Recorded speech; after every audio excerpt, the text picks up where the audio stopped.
हम और आप दिगंबर जैनाचार्य विरचित जैन व्याकरण कातंत्र रूपमाला का अध्ययन कर रहे हैं और इस कातंत्र रूपमाला को पूर्वार्ध और उत्तरार्ध दो भागों में विभाजित किया है। उत्तरार्ध का द्वितीय भाग असार्वधातुक प्रकरण हमारा चल रहा है और इस असार्वधातुक प्रकरण में अद्यतनी का प्रयोग हम और आप कर रहे हैं। इस अद्यतनी के प्रयोग में इस सत्र में हमारे बीच में है डुक्रिय करने। डुक्रिय में डू का अनुबंध हो जाता है, या का अनुबंध हो जाता है, मात्र क्री शेष रहता है। यह ऋकारांत धातु है, एक स्वर वाली धातु है, अंत में स्वर है। या का अनुबंध होने से उभयपदी धातु है। तो सर्वप्रथम हम दीप प्रत्यय लेकर आते हैं। अद्यतनी के प्रथम पुरुष के एक वचन में दीप प्रत्यय के आने पर सिजद्यतन्याम सूत्र से सिच प्रत्यय होता है और सिच प्रत्यय के करने पर इडागमो सार्वधातु कस्यादि व्यंजनादि रकारादि सूत्र के माध्यम से इट के आगम की प्राप्ति है, परंतु ऋतो वृंग व्रियः ये पूर्व में 831 नंबर का सूत्र आपने जाना था और उस सूत्र के माध्यम से इट के आगम का निषेध हो जाता है। सूत्र कहता है वृंग और व्रिय इन दो धातुओं को छोड़कर शेष ऋदंत वाली धातुओं के लिए इट के आगम का निषेध हो जाता है। अब इट का आगम का निषेध हुआ तो पूर्व में एक सूत्र पढ़े सिचि परस्मई स्वरांता नाम। सिच के होने पर स्वर वाली धातुएं जिनके अंत में है ऐसी धातुओं के लिए परस्मय पद संबंधी सिच के होने पर वृद्धि होती है। अब यहाँ पर क्री में रहने वाली जो रिरी है उसके लिए आर वृद्धि होगी। का आर सा और दी में से ई का अनुबंध हो गया है तो दा। अब हमारे बीच में सूत्र आता है सिचा। इस सिचा सूत्र के माध्यम से दी और सी के आदि में ईट का आगम होता है। ईट का आगम हो जाने पर अब धातु के आदि में अड धात्वादिर ह्यस्तन्यद्यतनी क्रियातिपत्तिषु सूत्र के माध्यम से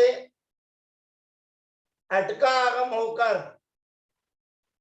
अब हमारी स्थिति है अक आर सा और ई। अब यहाँ पर विशेष ध्यान रखना है, रिरी के स्थान पर जो आर आदेश किया आर वृद्धि हुई है उसमें रा है और रा के बाद सिच है, यानी कि दंत सकार है। दंत सकार को नामी कर परः प्रत्यय विकारागमस्था सी सम नु विसर्जनीय सांतरोपी सूत्र के माध्यम से जो सिच का सकार है उसके स्थान पर मूर्धन्य सकार आदेश होकर प्रयोग बन जाएगा अकार शीत। व्यंजन मत्सरम परवर्णम नयत लगाएंगे तो बन जाएगा अकार शीत। अब द्विवचन में ताम विभक्ति लेकर आएंगे। अब ताम विभक्ति के लेके आने पर सभी काम हमें करना है। सर्वप्रथम सिजद्यतन्याम सूत्र से सिच करना है। इडागमो सार धातु कस्याति व्यंजनादे रकारादे सूत्र के माध्यम से इट के आगम की प्राप्ति करना है। और ऋतो वृंग व्रिया सूत्र के माध्यम से इट के आगम का निषेध। और सिची परस्मयी स्वरांता नाम सूत्र से वृद्धि, परंतु सिचा सूत्र यहां पर नहीं लगेगा, क्योंकि सिचा सूत्र केवल दी और सी में ही लगता है। धातु के आदि में अट धात्वादिर यस्तन्य दत्तन्य क्रियातिपत्ति सु सूत्र से अटका आगम और नामी कर परहा प्रत्यय विकारागमस्था सी समनु विसर्जनीय सांतरोपी दंत सकार के स्थान पर मूर्धन्य सकार आदेश होकर अब हमारी स्थिति है आकार सा और ताम। जो ताम का ता है उसके स्थान पर तवर्ग से सटवर्गाट टवर्गाहा सूत्र के माध्यम से जो तकार है उसको टकार आदेश होकर टा हो जाएगा, ताम को टाम हो जाएगा तो बनेगा अकार टाम। बहुवचन में अन विभक्ति के आने पर, अन प्रत्यय के आने पर सभी कार्य हमें करना है। सिजद्यतन्याम सूत्र से सिच करना है। इडागमो सार धातु कस्यादि व्यंजनादे रकारादे से इट का आगम की प्राप्ति करना है। वृतो वृंग व्रिया सूत्र से इट के आगम का निषेध और सिची परस्मयी स्वरांता नाम सूत्र से ऋ के स्थान पर आर वृद्धि और अड धात्वादिर यस्तन्य दत्तन्य क्रियातिपत्ति सु सूत्र से अट का आगम और नामी कर परह प्रत्यय विकारः गमस्था सी सम नु विसर्जनीय सांतरोपी। इतना काम करने के बाद में अगला सूत्र हमारे बीच में है अन्य ओस सजभ्यस्त विदादिभ्यो भुवाः। अन के स्थान पर उस आदेश हो जाएगा और रसकारी और विसृष्टा सूत्र से विसर्ग आदेश करने पर प्रयोग बनेगा अकार सु। प्रथमा के एक वचन की तरह ही शी प्रत्यय के आने पर अकार सी। अब यहाँ पर अकार सीत जो बनाया उसमें पदांते दुटाम प्रथमा से दाकुत्ता किया है और यहाँ पर सिच में से सा बचेगा। सिचा सूत्र से ईट हो जाएगा और सा के स्थान पर रसकारी और विसृष्टा सूत्र से विसर्ग आदेश होने पर अकार सी। ताम की तरह तम प्रत्यय के आने पर अकार तम, टा प्रत्यय के आने पर अकार और अम आने पर सब वृद्धि रूप कार्य हो जाएगा। सिजद्यतन्याम से सिच इडागमो सार धातु कस्यादि व्यंजनादे रकारादे सूत्र से इट के आगम की प्राप्ति और ऋतो वृंग व्रियः सूत्र से इट के आगम का निषेध। सिचि परस्मै ही स्वरांतानाम सूत्र से वृद्धि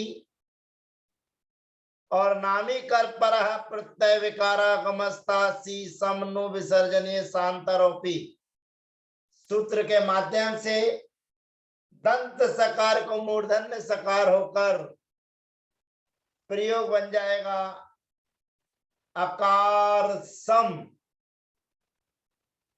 द्विवचन में अकार स्व और बहुवचन में अकार स्म प्रयोग सिद्ध होता है। धातु उभयपदी है। अब उभयपदी होने के बाद अब आत्मनेपद में भी इसके प्रयोग सिद्ध होंगे। तो आत्मनेपद में ता प्रत्यय लेकर आना है। अब यहां पर भी हमें सब ध्यान रखना है, सावधानी रखना है कि डुक्रिय करने में जो क्री है वो हिरस्व है और हिरस्व के बाद रहने वाला जो सिच का सा है उसको हिरस्वात चानिटाहा सूत्र के माध्यम से लोप हो जाएगा। ये अपने को विशेष ध्यान रखना है। तो सर्वप्रथम डुक्रिय करने धातु से अद्यतनी के आत्मनेपद के प्रथम पुरुष के एक वचन में ता प्रत्यय आता है। सबसे पहला सूत्र है सिजद्यतन्याम सूत्र से सिच का आगम। इडागमो साथ धातु कस्यादि व्यंजनादि रकारादि सूत्र से इट के आगम की प्राप्ति और ऋतो वृंग व्रियः सूत्र से इट के आगम का निषेध। धातु के आदि में अड धात्वादिर्ह्यस्तन्य क्रियातिपत्तिषु सूत्र के माध्यम से अट का आगम। अब हमारी स्थिति है अक्रीसाटा। तो यहाँ पर सूत्र है ह्रस्वाच्चानिटा। ह्रस्व से रहने वाले अनिट सिच का लोप हो जाता है और उसका लोप हो जाने पर बनेगा अकृत। अकृत द्विवचन में आताम प्रत्यय आएगा। अब आताम प्रत्यय के आने पर सिच का लोप नहीं होगा क्योंकि ह्रस्व तो है लेकिन सामने धुट नहीं है। तो द्विवचन में आताम प्रत्यय के आने पर सिच प्रत्यय अट का आगम, इट के आगम का निषेध और पूर्व में एक सूत्र भी आया था। उस सूत्र के माध्यम से यहाँ पर गुण का भी निषेध हो जाएगा। तो बन जाएगा अकृत और अकृसाताम। बहुवचन में अंत प्रत्यय के आने पर आत्मनेचा नकारात सूत्र से ना का लोप हो जाएगा और ना के लोप होने पर बनेगा अकृषत। खास प्रत्यय के आने पर ह्रस्वास चानिटा सूत्र से सिच का लोप होकर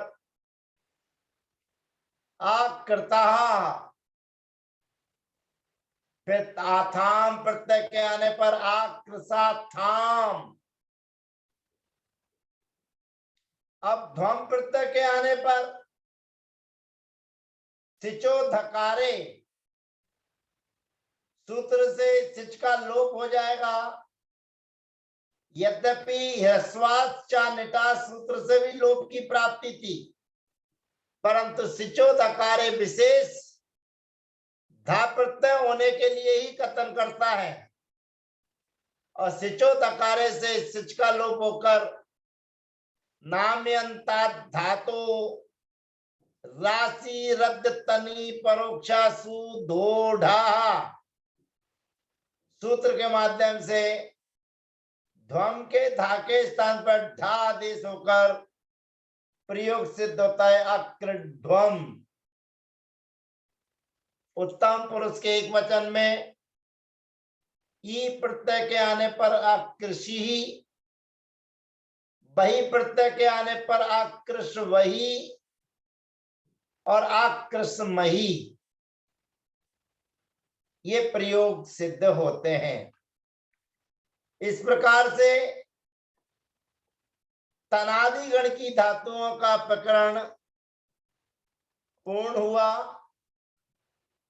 अब क्रियादि गण, ये 9वां गण है सार्वधातुक का, उस 9वें गण की चर्चा करने के लिए डुक्कीय द्रव्य विनिमय धातु हमारे बीच में आएगी। द्रव्य का लेना और देना, खरीदना, बेचना, बदले में कोई चीज लेना।